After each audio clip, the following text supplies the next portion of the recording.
الحمد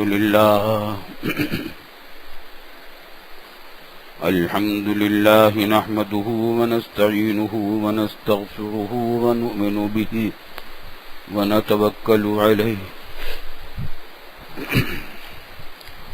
ونعوذ بالله من شرور أنفسنا ومن سيئات أعمالنا من يهده الله فلا مضل له ومن يضلله فلا هادي له ونشهد أن لا إله إلا الله وحده لا شريك له ونشهد أن سيدنا وسندنا ومولانا محمدا عبده ورسوله صلى الله تعالى عليه وعلى آله وصحبه أجمعين وسلم تسليما كثيرا كثيرا أما بعد فأعوذ بالله من الشيطان الرجيم بسم الله الرحمن الرحيم ومن يعمل مثقال ذرة خيرا يره ومن يعمل مثقال ذرة شرا يره یہ ویب سائٹ پر ہو رہا ہے.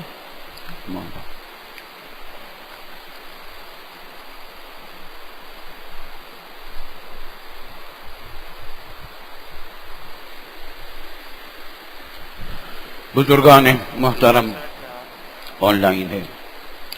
بزرگان محترم برادران عزیز، اللہ رب العالمین نے اپنے فضل و کرم سے امت مسلمہ کو یہ رمضان عطا فرمایا اور بحمد اللہ بہت بڑی تعداد کو روزوں کی توفیق سے بھی نوازا، تراویح اور تلاوت اور دعاؤں کی بھی توفیق عطا فرمائی. اس پر اللہ تعالیٰ کا جتنا شکر ادا کیا جائے کم ہے. شکر کی ایک خاصیت یہ ہے کہ جب اللہ تعالیٰ کی نعمت پر شکر ادا کیا جاتا ہے تو اس نعمت میں اللہ تعالیٰ اور اضافہ کرتے ہیں. قرآن کا وعدہ ہے لئن شکرتم لأزیدنکم، اگر تم میرا شکر کرو گے تو میں تمہیں اور دوں گا. اگر اللہ تعالیٰ سے خوب زیادہ مانگنا ہے تو خوب شکر کرتے رہیں اللہ تعالیٰ کی نعمتوں پر، نعمتوں میں اضافہ ہوتا چلا جائے گا. اللہ نے رمضان کی دولت جو دی وہ کس وجہ سے وہ دولت تھی؟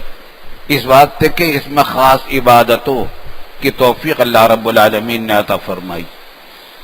رمضان کے بعد وہ اور دل و لیل و نہار تو نہیں رہے، لیکن دین اسلام وہی موجود ہے، رسول اللہ صلی اللہ علیہ وسلم کی لائی ہوئی تعلیمات وہی موجود ہے، قرآن حکیم وہی موجود ہے، ہمارا رب وہی موجود ہے. وہ جو رحمان ہے رحیم ہے، اس کو نہ کسی زمانے کی ضرورت ہے اپنی رحمتیں پھیلانے کے لیے، نہ کسی مقام کی ضرورت ہے. وہ بے حد و انتہا ہے، اس کی رحمتیں بے حد و انتہا ہیں، کوئی حد و انتہا نہیں. آج بھی ان سے مانگنے والوں کی جھولی بھرنے کے لیے قرآن کریم نے خود کہہ دیا ادعونی استجب لکم، میرے سے مانگو میں تمہیں دوں گا، میں تمہاری دعائیں قبول کروں گا. تو دعا ایسا ہتھیار ہے مومن کا، بہت بڑا ہتھیار ہے. بڑے سے بڑے کام اللہ رب العالمین اس دعا کے بدولت کرواتے ہیں. اللہ رب العالمین کی رحمت ہے، رحمت ہے. اللہ تعالیٰ کا شکر ادا کرتے جائیں اور اللہ تعالیٰ کی رحمتیں مانگتے چلے جائیں، دعائیں کرتے جائیں، نعمتیں ملتی جائیں گی. شکر کرتے جائیے، نعمتوں میں اضافہ ہوتا چلا جائے گا. الحمدللہ الحمدللہ. اور رمضان کی الحمدللہ عبادتیں اللہ نے جن کو توفیق دی ان پر وہ شکر ادا کریں. اور بڑے افسوس سے کہنا پڑتا ہے کہ ہمارے بہت سارے بھائی رمضان بھی مسجد سے باہر رہے روزوں میں بھی شریک نہیں ہو سکے، اور اللہ پناہ میں رکھے بہت سے لوگ مار دھاڑ میں بھی لگے رہے، بے گناہوں کو لوٹتے رہے، چوریاں ڈکیتیاں کرتے رہے۔ ایک مسجد میں گلشن اقبال کی اعتکاف میں جو لوگ بیٹھے ہوئے تھے، کوئی چور آیا، بیگ لے کر آیا، پورا ایک بیگ، اور جتنے معتکفین تھے وہ بیچارے، کوئی سو رہا تھا، کوئی نفلیں پڑھ رہا تھا، کمرہ خالی تھا، تو ان کے جتنے موبائل ملے وہ بیگ بھر کے لے گیا، سب کے بیگ لے کے چلے گئے۔ مگر میں سوچ رہا تھا کہ اس نے کیا کمایا، اس نے کیا کمایا سوائے اللہ کی لعنت کے اور اللہ کے عذاب کے، اور کیا کمایا؟ اس پیسے میں کیا اس کو راحتیں ملیں گی، کیا برکتیں ملیں گی، کیا خوشیاں ملیں گی؟ خوشیاں تو حلال مال سے آتی ہیں، حرام سے تو آفتیں آتی ہیں، تکلیفیں آتی ہیں، مصیبتیں آتی ہیں، بیماریاں آتی ہیں، پریشانیاں آتی ہیں، ذلت آتی ہے۔ کیا کمایا؟ خسارے کا سودا کیا۔ اللہ تعالیٰ جس کو حلال روزگار، حلال رزق اتنا دے دے کہ وہ کسی کے سامنے ہاتھ پھیلانے کا محتاج نہ رہے، چاہے سوکھی روٹی کھا لے اور ایک روٹی سالن کھا لے، اور دونوں تینوں وقت کا پیٹ بھر کے کھانے کے لیے اس کے پاس، اپنے بچوں کے پاس سامان ہو، کپڑے پہننے کے لیے ہوں، رہنے کے لیے جگہ ہو پرامن، اس سے زیادہ اور کیا چاہیے؟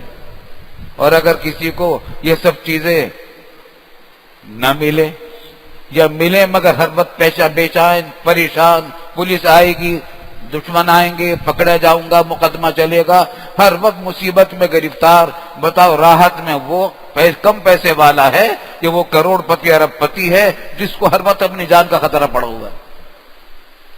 اللہ تعالیٰ حلال روزگار میں وہ برکت عطا فرماتا ہے کہ حرام میں تو کبھی آ ہی نہیں سکتی، وہ برکت کبھی آتی ہی نہیں۔ میں کہا کرتا ہوں، ہمارے والد صاحب رحمۃ اللہ علیہ بھی فرمایا کرتے تھے کہ عزت، راحت، خوشیاں اور لذت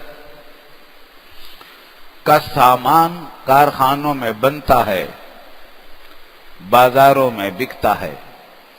لذت کا، راحت کا، خوشیوں کا، عزت کا سامان کارخانوں میں بنتا ہے، بازاروں میں بکتا ہے، لیکن عزت، لذت، راحت اور خوشیاں کسی کارخانے میں نہیں بنتی، کسی بازار میں نہیں ملتی، وہ تو اللہ تعالیٰ کے دینے سے ملتی ہیں۔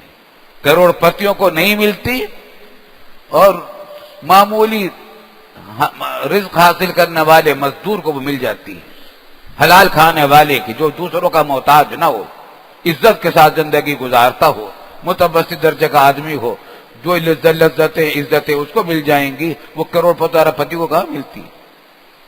اللہ تعالی ہمیں، حدیث میں رسول اللہ صلی اللہ علیہ وسلم نے دعا سکھلائی ہے، اللہم قنینی بما رزقتنی وبارک لی فی، اے اللہ مجھ کو قناعت دے دے ان نعمتوں پر جو آپ نے مجھے دے رکھی ہیں، جو بھی نعمتیں آپ مجھے دیں ان پر مجھے قناعت دے دے، یعنی ان پر مجھے راضی کر دے، ان پر مجھے راضی کر دے، اور اس میں برکتیں دے دیجئے، اس میں برکت ڈال دیجئے۔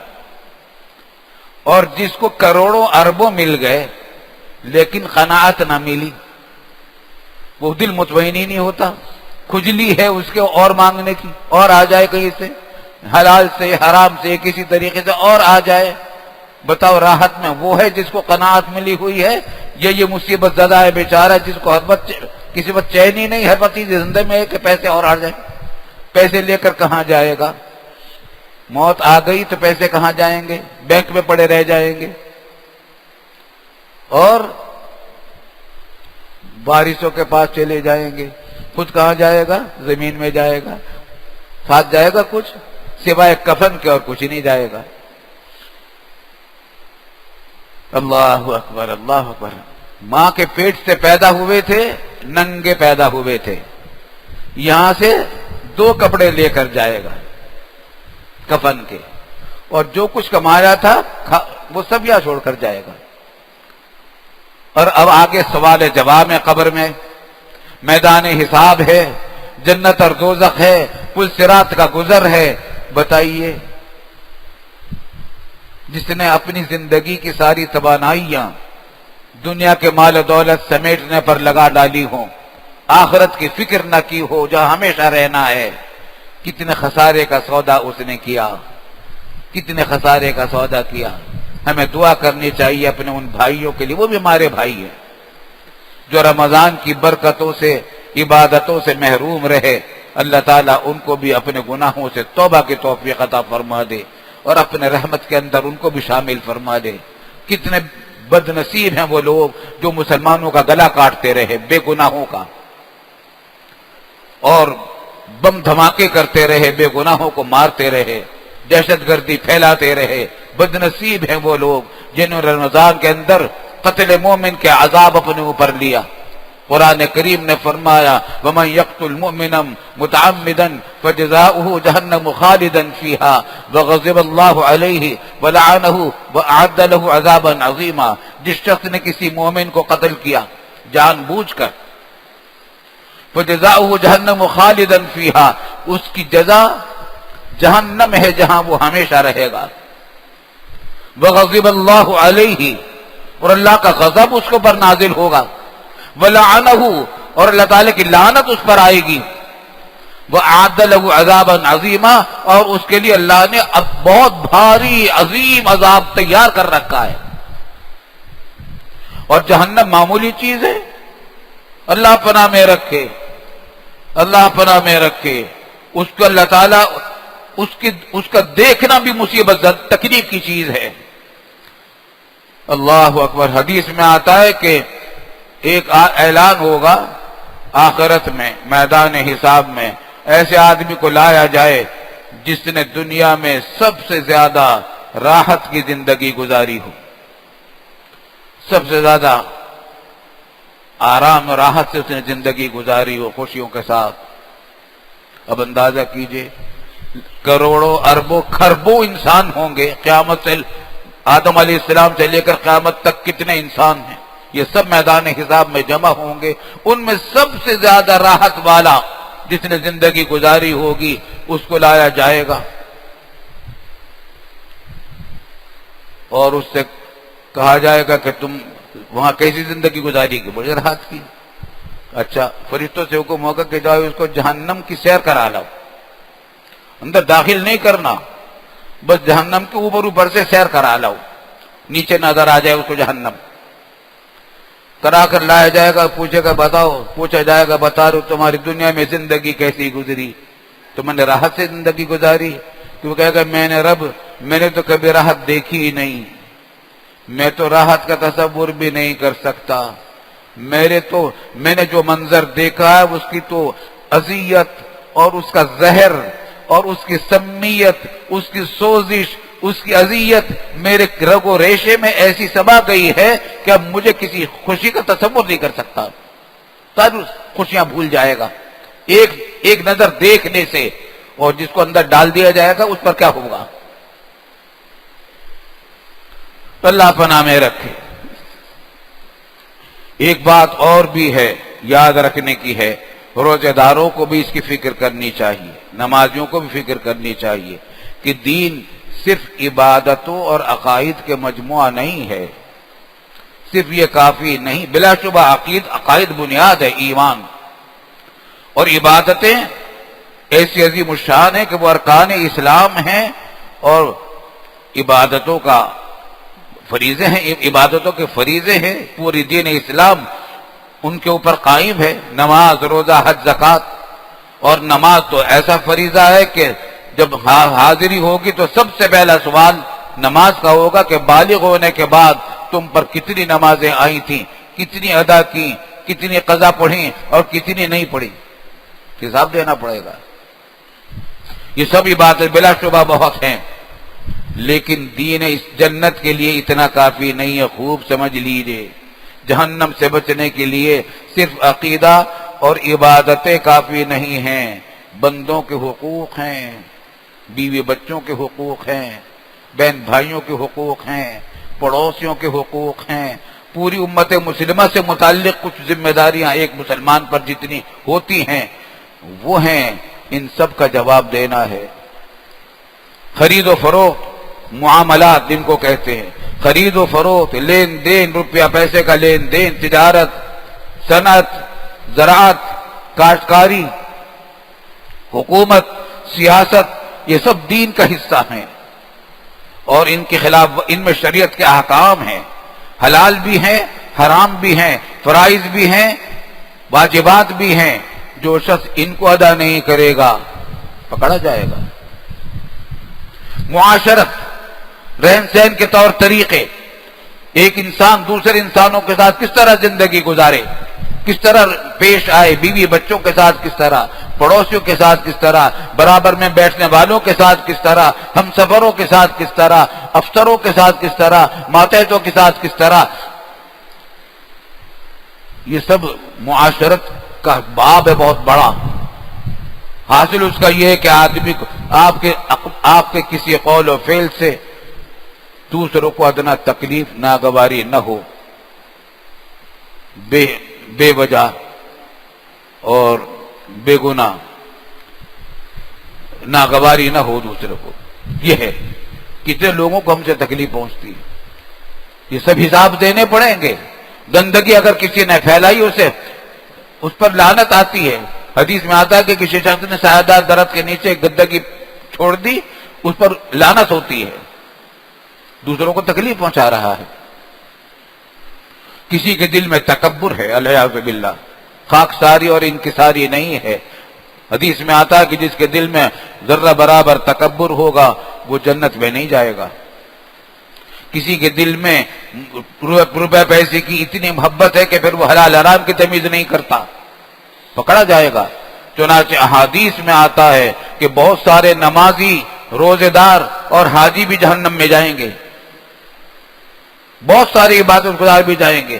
ایسے لوگ جائیں گے جن کے پیشانیوں پر نماز کے نشان پڑے ہوئے ہوں گے، جہنم میں جائیں گے اپنی ان بدعمالیوں کی وجہ سے، جو انہوں نے نمازیں تو پڑھی تھیں لیکن گناہ بھی ساتھ کیے تھے، حرام کھایا تھا، حرام کمایا تھا، دوسروں کے حقوق مارے تھے، میراث کے اندر آگے پیچھے کیے تھے، بھائیوں نے میراث پر قبضہ کر کے بہنوں کو محروم کر دیا تھا، وغیرہ وغیرہ۔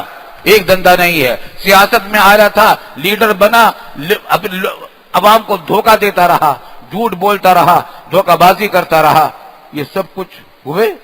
حدیث میں آتا ہے کہ ایسا لیڈر، ایسا بادشاہ جو خیانت کرے اپنے عوام کے ساتھ، اللہ تعالیٰ آخرت میں اس کی طرف نظر رحمت نہیں فرمائیں گے۔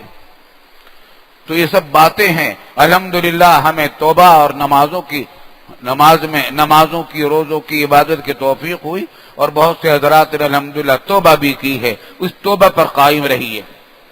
اب وقت ہے کہ توبہ کو قائم رکھیں۔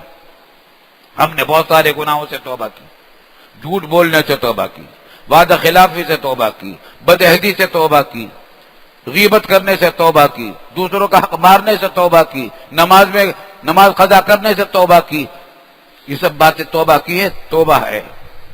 اب اس توبہ کی حفاظت کرنے کی ضرورت ہے، توبہ کی حفاظت کرنی ہے۔ اللہ سے دعا مانگے کہ اللہ ہم نے جو کچھ عبادتیں کی ہیں وہ قبول فرمائیے، اور جو ہم نے توبہ کی ہے اس کو تو آپ نے قبول کر لیا، توبہ تو فوراً قبول ہو جاتی ہے۔ توبہ کی حقیقت یہ ہے کہ آدمی گناہ کو گناہ سمجھ کر شرمندہ ہو اللہ کے سامنے، اور آئندہ نہ کرنے کا پکا ارادہ کر لے کہ آئندہ نہیں کروں گا، تو توبہ ہو گئی، وہ معاف ہو گیا۔ اس میں شک نہ کرے کہ توبہ قبول نہیں ہو، توبہ قبول ہو جاتی ہے۔ بس اب آئندہ اپنے آپ کو پکا کرنا ہے، اور خدا نہ خواستہ توبہ ٹوٹ جائے تو اللہ تعالیٰ نے توبہ کے دروازے کھول رکھے ہیں، دوبارہ توبہ کر لو۔ تو اس کا اہتمام کریں، اللہ تعالیٰ سے توبہ اور استغفار کریں، اور دعا کریں کہ اللہ جو اچھی عادتیں آپ نے ہمارے ڈال دی رمضان میں ان کی حفاظت فرمائیے۔ دیکھیے نیا کپڑا جب آدمی پہنتا ہے دھلا ہوا تو اس پر چھوٹی سی چھینٹ بھی پڑتی ہے تو نظر آتی ہے۔ الحمدللہ آپ حضرات نے ہم میں سے بہت سے لوگوں نے ایسا ہو گئے، الحمدللہ اپنے روزوں اور نمازوں اور توبہ سے وہ پاک صاف ہو گئے، اللہ تعالیٰ نے پاک صاف کر دیا۔ اب اپنا آپ کو گندا نہ ہونے دیجیے، اور خدا نہ خواستہ کوئی نظر بہک جائے، کان بہک جائے، زبان بہک جائے، ہاتھ بہک جائے، کوئی گناہ ہو جائے، فوراً اللہ تعالیٰ سے معافی مانگ لیں۔ اور قرآن حکیم میں آتا ہے کہ ما یفعل اللہ بعذابکم ان شکرتم، اللہ تعالیٰ تمہیں عذاب دے کر کیا کرے گا اگر تم نے میرا شکر ادا کیا۔ تو شکر بھی ادا کرتے رہیں اللہ تعالیٰ کا نعمتوں پر، اور مغفرت کرتے رہیں، مغفرت مانگتے رہیں۔ اللہ تعالیٰ معاف فرمانے والا ہے، اس کا اہتمام کریں۔ یقین جانیے کہ جو شخص زندگی اس طرح گزار لے کہ فرائض و واجبات ادا کرتا رہے، معاملات اور بندوں کے حقوق اور انسانوں کے حقوق کی ادائیگی میں کوتاہی نہ کرے، اگرچہ نفلی عبادتیں نہیں کرتا، نفلی صدقات نہیں کرتا، نفلی روزے نہیں رکھتا، نفلی تلاوت نہیں کرتا، لیکن اپنے آپ کو گناہوں سے بچاتا رہتا ہے، اور جب گناہ ہو جاتا ہے فوراً توبہ کر لیتا ہے، سیدھا جنت میں جائے گا، سیدھا جنت میں جائے گا انشاءاللہ، کیونکہ اللہ تعالیٰ توبہ فوراً معاف کر لیتا ہے۔ بس دعا اس کی کرنی چاہیے کہ جب ہم اس دنیا سے رخصت ہوں تو توبہ کیے ہوئے ہوں، ہماری توبہ ٹوٹی ہوئی نہ ہو، کہ توبہ ہماری ٹوٹی نہ ہوئی ہو۔ شاعر نے اچھی بات کہی ہے، کہا ہے کہ جام میرا شراب کا جام میرا توبہ شکن، میں نے توبہ کر رکھی تھی کہ شراب نہیں پیوں گا، لیکن شراب کا جام میرے ہاتھ میں آیا، وہ توبہ توڑنے والا ہے، اس نے توبہ توڑ دی میری، خدا نہ خواستہ پی لیا، لیکن توبہ میری جام شکن، لیکن توبہ میری جام شکن، میری توبہ ایسی ہے کہ اس جام کو توڑ دیتی ہے۔ جام شراب پی لی، اس نے میری توبہ توڑ دی، لیکن توبہ اس جام کو توڑ دیتی ہے۔ جب توبہ کر لی، جام توڑ دیا۔ آگے مزیدار بات کہتا ہے کہ سامنے ڈھیر ہیں ٹوٹے ہوئے پیمانوں کے، جام میرا توبہ شکن، توبہ میری جام شکن، سامنے ڈھیر ہے ٹوٹے ہوئے پیمانوں کے، جام میری توبہ کو توڑتا ہے، توبہ میری جام گلاس کو توڑتی ہے۔ نتیجہ کیا ہے کہ سامنے ڈھیر ہے ٹوٹے ہوئے پیمانوں کے، اور پیمانوں جمع پیمان کی بھی ہے، پیمانے کی بھی ہے۔ پیمان کہتے ہیں توبہ کو، اور پیمانہ کہتے ہیں شراب کے جام کو، تو سامنے ڈھیر ہے ٹوٹے ہوئے پیمانوں کے۔ تو یہ سلسلہ اگر چلتا رہے، گناہ ہو جائے توبہ کر لیں، استغفار کر لیں، چھوٹا گناہ ہو جائے تب بھی فوراً استغفار کریں، انشاءاللہ بیڑا پار ہو جائے گا۔ بس اتنی کسر رہ جائے گی کہ جب اس دنیا سے رخصت ہو تو توبہ ٹوٹی ہوئی نہ ہو، جام ٹوٹا ہوا ہو، توبہ ٹوٹی ہوئی نہ ہو، بڑے سے بڑا گناہ کر لیا ہو، توبہ اور استغفار سے توبہ سے معاف ہو جاتا ہے۔ کفر و شرک سب سے بڑا گناہ ہے، وہ بھی معاف ہو جاتا ہے۔ البتہ بندوں کے حقوق معاف نہیں ہوتے جب تک بندے سے معاف نہ کرایا جائے، جو ان کے حقوق کو ادا نہ کیا جائے۔ اللہ تعالی ہمیں اس کی توفیق عطا فرمائے۔ ایک درخواست ہے، اور وہ یہ کہ شش عید کے روزے،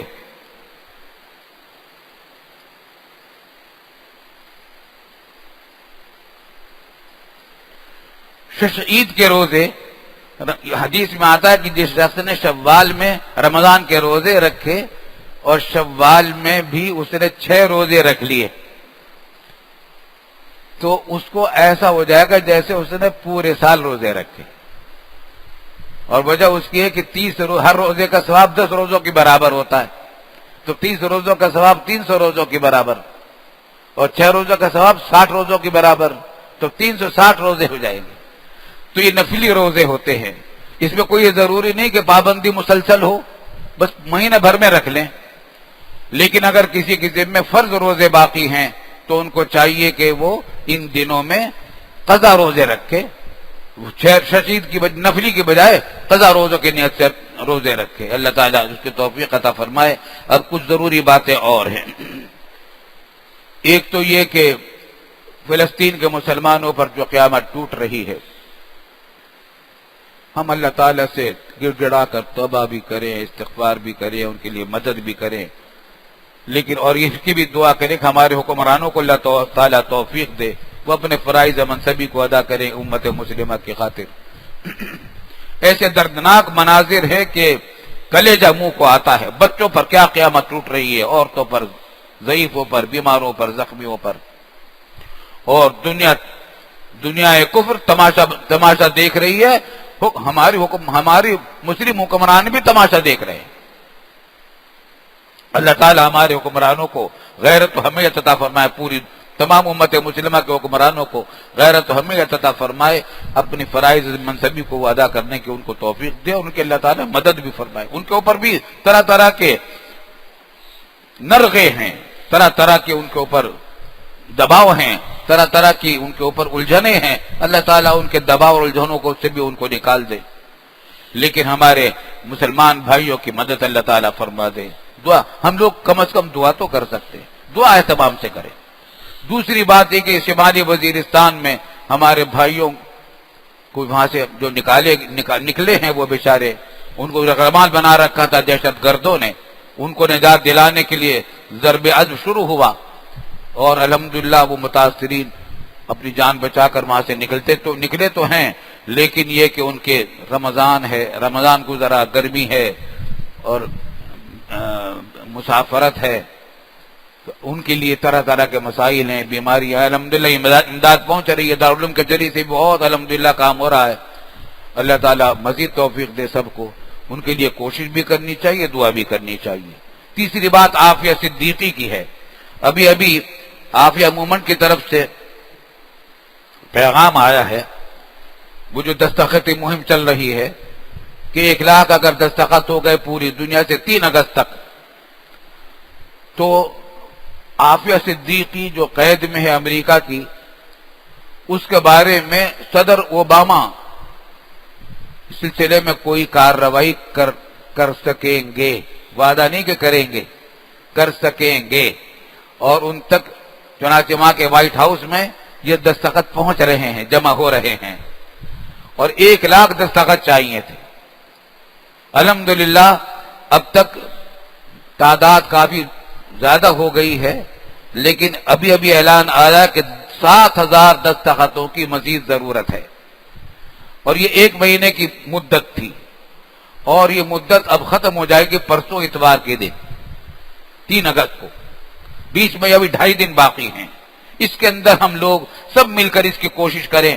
ویب سائٹ سب کے پاس ہے، عافیہ موومنٹ، آپ اپنے ویب سائٹ پہ نکالیں، اس میں سب لکھا ہوا آ جائے گا کہ اب آپ کو کیا کرنا ہے، کس طرح کرنا ہے۔ اس طریقے سے آپ دستخط کر سکتے ہیں، اور یہ پیغام دوسروں تک پہنچائیے۔ کوئی بڑی بات نہیں رہی، اب صرف 7,000 دستخط کی کمی رہ گئی ہے۔ اس کو اللہ تعالی ہمیں چاہیے کہ اس کے اندر بڑھ چڑھ کر حصہ لے۔ یہ بڑی عبادت کا کام ہے، یاد رکھیے، بڑی عبادت کا کام ہے کسی مسلمان کو رہائی دلوانا، خاص طور سے ایک ایسی خاتون جو اللہ والی ہے، تلاوت کرنے والی ہے، عبادت گزار ہے، تہجد گزار ہے۔ اللہ تعالیٰ اس کے جان و مال اور آبرو کی حفاظت فرمائے، اور جلدی اس کو عافیت کے ساتھ، عزت کے ساتھ رہائی عطا فرمائے۔ اسی باتوں پر ہم ختم کرتے ہیں۔ اللہ تعالیٰ ہمیں ان تمام باتوں پر عمل کی توفیق عطا فرمائے جو آج ہم نے بیان میں عرض کی ہیں۔ وآخر دعوانا الحمدللہ رب العالمین۔